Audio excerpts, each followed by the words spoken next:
Hey there everybody, it's OOM 911 again, and today we're gonna be doing something a little different. Today I'm gonna be showing you everything about planes. Well, actually carriers, to be exact.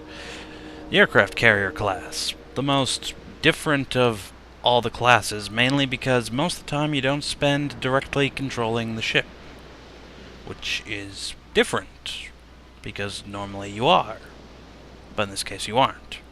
Now, an important thing to remember about the carriers as they stand right now, which is probably how they'll stand in the end, is this, the module screen.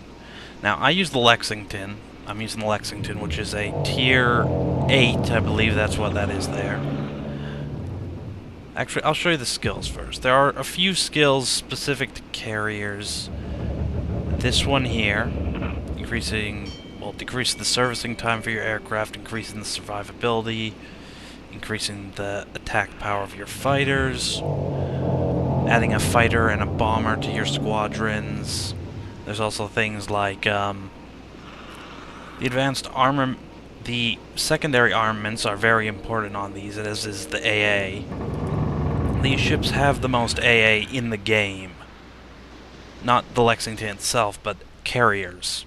Because it's the one thing you're going to get attacked by most of the time, aircraft.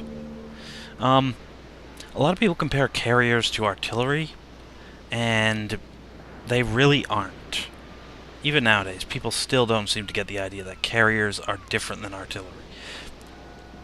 So, here's one way. Under the module screen again, you see all the upgrades I have. We started off with this, which doesn't have near as many AA guns as you can see from the rating there, or the combat capacity, or the survivability, or the aircraft. You see, this was what I started off with. I started off with the... Now, oh yeah, I should mention this. Each one of these modifications here controls how many squadrons you can have in the air at a time, and what type of squadrons you can have. Like, for example, where is it on here? Aircraft, here we are. I pull this down. Fighters, I have two squadrons, and... yeah, so...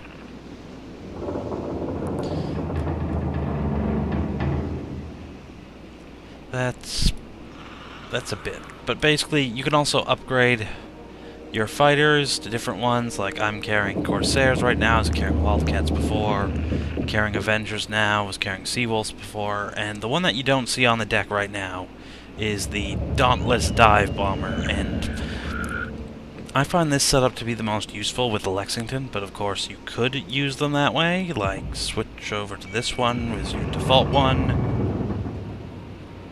and again it flips me back to the front. See, here's the Corsairs. Here's the Avengers torpedo bombers. There's the Dauntlesses up front. There's also the option to go. Wait, that was the one I had before. It's this one. There's the option to go with 2 dive bombers and 2 torpedo bombers again. Don't know why the camera keys were setting, but this basically makes it so you can only attack ground units. You can't fight back an air attack, which is what I'd like to carry at least 2 fighters, that way I can at least fight things off. There's a setup, of course, which carries 3 squadrons of fighters and a single dive bomber squadron, no torpedo bombers at all, which we call the air superiority setup, but it's not really that great. Anyway, I'll see you in-game where I can explain more live.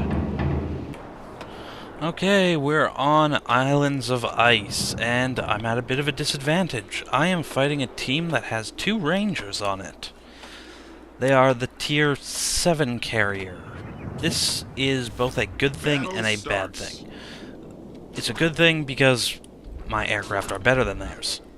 It's a bad thing in that there's more of them than there is of me. Now, neither of these guys are teamed up together, so I don't know what exactly they have. If one of them's with the air superiority setup, it's going to annoy the hell out of me. But we'll just see what I can do. I think I'm gonna start by, as you're seeing here, I'm putting down points like on a RTS map. Now, I can do that, put down multiples to a point of so many holding shift, or if I really want to, and I had nothing else to do, because I have my carrier selected down here, I can hit Z, and I can start, or Z, depending on whether you're Canadian or American or something else. I can then take direct control of the carrier and use WASD. Of course, I'm not going to do that right now because I'm more concerned with my aircraft. Oh yeah, another neat thing. You want to see the perspective from the aircraft? Select the aircraft you want, hit the Z button like usual, and we'll go into the aircraft feature. Look at this. Pretty neat, pretty dynamic camera. Only thing is, you can't control them with that. It's still, you know, yeah. Autopilot mode. Anyway, let's get underway. Okay, so we got battleships present. So I've selected my fighters, and I'm selecting my torpedo bombers now, and I'm heading down here. Now I'm sending the fighters in first, and I'm heading down toward the battleships because, first and foremost, let's see, they got one cruiser with them, so that might be enough to deter some guys. And what cruiser is it? Let's see, it's Cleveland. Oh, that's a really good AA cruiser. So I shouldn't have to worry too much about them. What I want, then, is I'm going to put these guys on escort mode. So you go escort him, you go escort him, you two keep heading down this way. Okay, the battleships are splitting up. I don't know. I want to pick somebody slow. Congo's not very slow. Amagi's not very slow. Fuso is.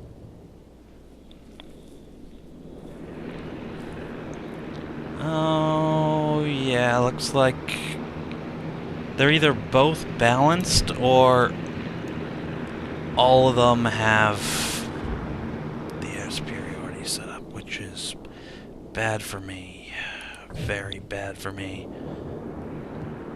I think they've got a balance set up each. I don't know exactly, though. It's weird. I forgot how many squadrons it carries. A Nagato or the Fuso. I'm going after the Fuso. Now, to get a kill shot on this, I want a broadside. So I want him to turn, and is he going to? We're under attack. Okay, here's our enemy, and he is doing what?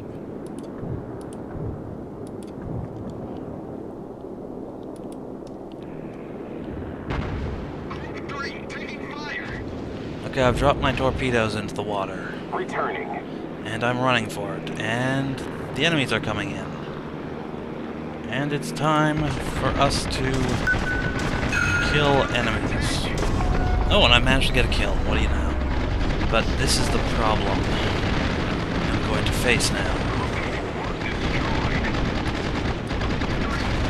They're probably going to finish me off through sheer numbers.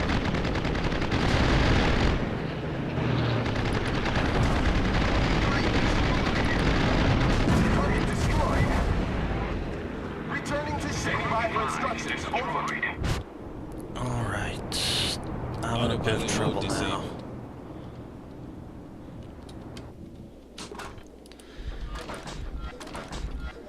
Having been outmatched, he admits he's in a bit of trouble.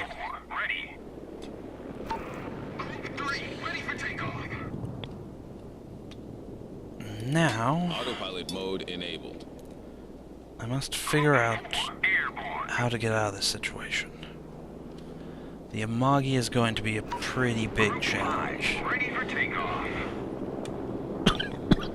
Sorry about that, coughed a bit. As I said before, the Amagi is a bit of a challenge. Amagis are fast. They're battle cruisers, despite being bigger than the Fuso and the Nagato and all them. They don't got a lot of armor, but they're quick. And being fast is not always a good thing. Not for me, at least. So, now, I haven't been detected, but I'm pretty sure they know where I was going. Which means I'm in a spot of trouble, as I said before. Okay, so I'm sending these guys out here. Chances are, the way this battle is going, I'll probably run out of aircraft. Now, that's another important thing. You'll see down here, it says 18 fighters, 12 torpedo bombers. These are the spare aircraft I have in my hangar. They are simply used to refill the 6 slots per squadron up here, or 7 if you have the upgrade. Though, torpedo bombers don't get the upgrade. It's only dive bombers and fighters. And this guy didn't turn for some strange reason. Which means he's gonna get a face full of torpedoes. No, am I gonna... Another 3. That's plenty. He's using the heal thing. Don't know if he's leaking or not. I don't think he is. And for some reason, this thing's not going fast. Move it. Autopilot mode enabled. I'm gonna get in trouble if you don't move, buddy. Oh boy. Okay, I can't go out there and start taking out aircraft because they'll simply slaughter me. As you've already seen, there's a ton of fighters, and looks like, given the state of the mini-map, all 3 are grouping up. Or at least 3 of them are. There might be 4 of them there, it's hard to tell. Basically, they're all grouping up together. Probably to come after me. So, what do? Well, there are a few options for me. One, I can kill the carriers. I can, if I could get close. Which, obviously, as you've probably surmised, I can't. Okay. Now, their aircraft are a couple tiers down from me. Well, they're 1 tier down from me. They're the stock aircraft for this carrier. And I'm fully upgraded, so I think I might be able to actually stand a chance on my own as long as they don't bring, you know, everything to bear at the same time. So I'm going to send my fighters up here. I was originally worried that they were coming after me, but it looks like they're not. So I'm sending my fighters up top, as you can see. And I want to protect these guys that are making a head push. Though they might not need my help for much longer, seeing as, well, there's 2 cruisers there, and cruisers are the best counter to air attack, seeing as they have the special anti-air ability. So what do? Here we go. Oh, that was not bad. Ah, yes, the spread. The spread happens for 2 reasons. 1, the aircraft get hit with a anti-air barrage ability, or 2, you use auto. Auto doesn't have as big of a spread as if you get interference. Fighters also can cause a spread if they target somebody. That would be like if enemy fighters attack your bombers and stuff like that. Now, I'm pretty close here. I do have air power in the area. So, once again, I'll use a friendly as a rallying point. So just order my guys to patrol or guard a target. We'll make them all gather around it, regardless of the condition he happens to be in. As you can see, I've just been shredding aircraft, and I lost a fighter squadron. Damn.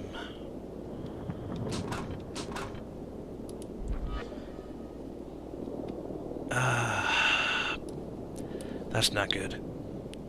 I'm gonna have to head down, somewhere where their carriers are not going to be looking. Probably down here in this small skirmish area that's taking place. If I can group up my guys in a common location, or maybe not a common location, but, you know, an area where not a lot of people are, I should be able to kill a good amount of guys. Now, what I'm doing here may be a little stupid at the first few levels of the game, but at this point in time, they only have one carrier left. They've got a battleship, and not much else. So what I'm going to do is I'm going to storm around the map. If somebody actually wants to stop me, they can try, but they're probably not going to succeed. So now I'm going to bombard this Nagato here. So here we go. We're coming in. We're making the turn. This guy's turning. Taking fire. Into us. We're under attack. We prepare. We aim past him. We drop the torpedoes, and hopefully we land a few hits. It won't take many. Will they activate? Returning to ship. One activated. The rest were too close. That's another thing that can happen.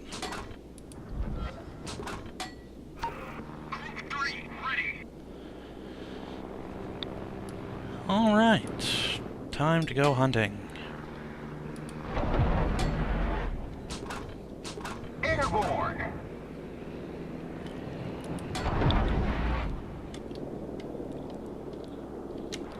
Waypoint reached.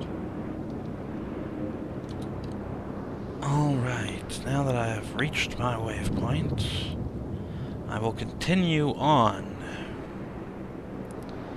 down the way. I'm sending, seeing as there were two, the guy that gave out his last hurrah before he died, dropping off 2 fighter squadrons, I sent 2 fighter squadrons as a response to where they were going. So I'll just finish off the fighter squadrons, get a few points that way, and we should wrap up this game pretty soon. There's only 1 cruiser left on the enemy team. Now, looking this up, I'm not very fast, as you guys have probably noticed by looking at where I am. I'm actually fairly slow. This ship is not very quick. Actually, it is, just only in a straight line. If you make a corner, most carriers, with the exception, the Lexington is actually one of the better ones at maintaining its speed, but a lot of them lose a lot of their speed during a corner. Especially the bigger ones like the Essex and that. Although the Essex's biggest advantage over the Lexington is the Essex carries like, is it 90-something planes on board? It's 90 to 100 aircraft, basically, on board. And this means you can have your total squadron die about, you know, so many times completely, like 4 times each. And it gets 5 squadrons in the air. Actually, that math right there was wrong. Don't listen to that math. Oh, and we got a takeoff glitch. Those are kind of funny when they actually do happen. Aircraft take off sideways accidentally. This tends to be caused by if you play around with the camera. It doesn't really do anything. It's just sometimes an amusing little thing to see. But then again, the game is still in closed beta, so there's going to be bugs, you know, that sort of thing. Okay, I don't really even care. We'll just send the bombers after him.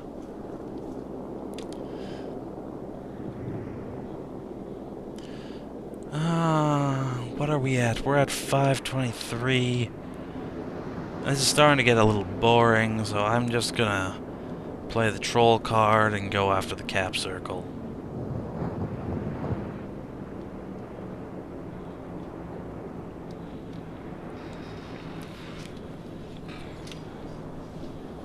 Well, actually, I'll stay out of the cap circle for a little bit.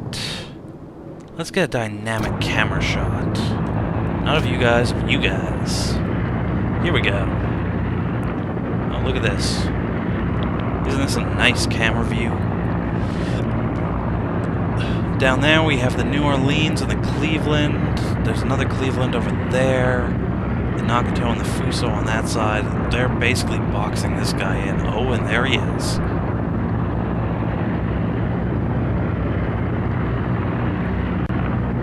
We have our second squadron torpedo bomb. Oh, game's over. Timer. Well, they managed to kill him. Okay, let's take this. 15 torpedo hits. That's actually pretty good. Shot down 22 aircraft. Okay. 2 critically damaged, 1 destroyed, and 6 of those torpedoes caused flooding. That's actually fairly good. I was expecting myself to do a lot worse. Especially since they had 2 Rangers. How'd the Rangers place?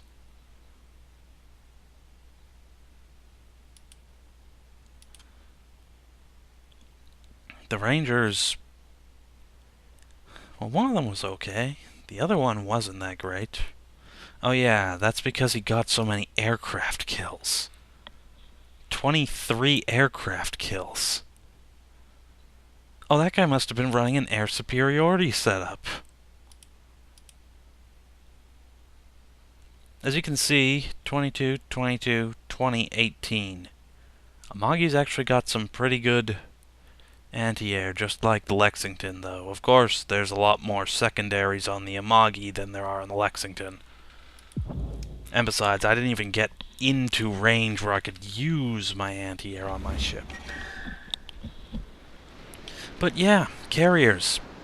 A dynamic class for those that like RTS games.